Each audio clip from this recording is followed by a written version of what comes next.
begin by asking you how many of you have heard the term genocide. Now, how many of you who have heard the term usually shun away from learning about what is going on because it's too horrific, or you think, well, there's nothing I can do about it, so why bother? While doing my research, I came across this quote from Nelson Mandela in 1994 in the Oxford Dictionary of Phrase, Sayings, and Quotations.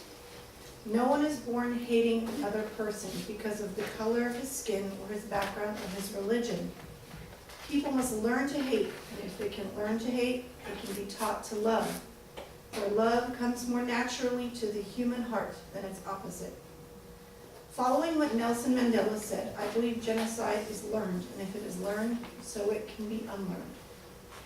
If we work together to first be informed about what is happening around the world, second, to understand the causes behind the atrocities, thirdly, about what options are available to the everyday man to make change happen, then we can begin to make a difference and help stop genocide. First, let me tell you about how much genocide we are facing around the globe, and within the last century, how prevalent a problem it has been and still is. According to the World Almanac of Book and Facts, here are some examples of genocide since 1900. In 1915, the extermination of the Armenians by the Young Turks, 1 million people plus. In the 1930s, intentional affliction of famine on Ukraine, 6 to 7 million people. In 1933 to 45, attempted destruction of Jews in Europe, 6 million people. In 1975 to 79, the Kumar region campaign of extermination in Cambodia, 1.5 to 2 million people. In 1988, the Anfal campaign in Iraq, 100,000 to 200,000 people. In 92 to 95, the ethnic killings during the breakup of Yugoslavia, primarily Serbs against Bosnian Muslims, 200,000 people. In 1994, the Hutu massacre of Tutsis in Rwanda, 800,000 people.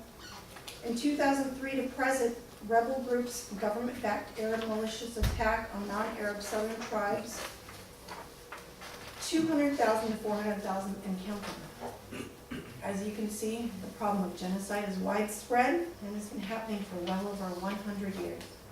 The ones I listed, again, are only since 1900. Imagine how much genocide has taken place before that. So that's the problem. Genocide itself and the continuance of it. Now let's see what the cause is. Why does genocide happen in the first place? What happens to a person to get them to the point where they shut down any empathy and normal fragments of human conscience to be able to carry out the horrors we have seen in the media and heard about? Are these people insane? Maybe, but it would be difficult to prove this. Are they driven by poverty and scarce resources which are necessary for their survival? Are they not well educated? Not necessarily true, since right before World War II, Germans were known to be the most highly educated people in the world. Is it due to an ideology, whether ideology is religious, philosophical, or political, that they and everyone else, they're right and everyone else is wrong? If it is not any of these reasons, what is the cause of genocide? As stated by F. Edwards in the article titled Why Genocide in the magazine The Humanist in 2009, quote, killing off all boys and all men and boys eliminates genetic competition, and killing off all non-virgin women ensures that none survive who might be pregnant with non-genetic specific offspring. Therefore, the practice of ethnic cleansing confers actual genetic benefits on the victors. Also, according to Edwards, given this fact, what can we do since no one wants to live in a world where survival of the most genocidal is the rule of life? That is where civilization comes into play. After all, civilization is humanity's effort to repeal the law of the jungle. Now that we know that there is a problem, and I have reviewed what the cause is, what's the solution? First, we need to realize that the practice of genocide does benefit the people who use it as a weapon. Given this fact, the world as a whole needs to become structured in a way that makes it so there are no benefits to practicing genocide. To accomplish this, there are some things that have been done and some things that you and I can do. The development of the World Court and International Court has been developed and has proven very effective.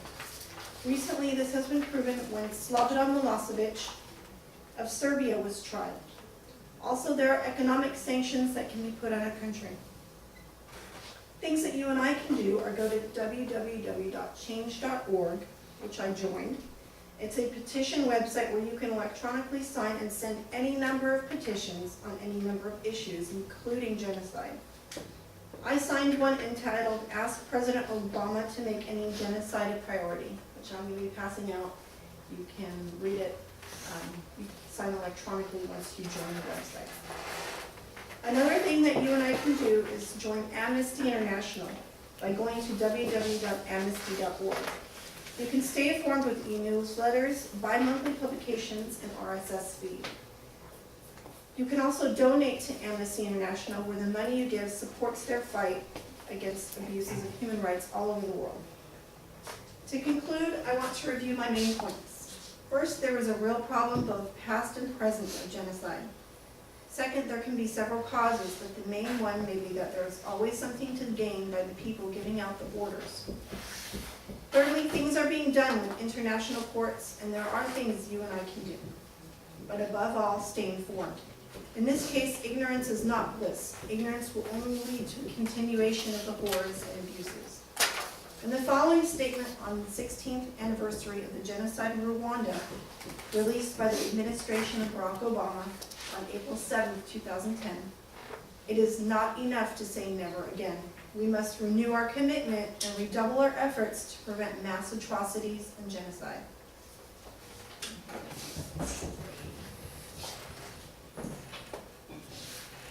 These are the people in Rwanda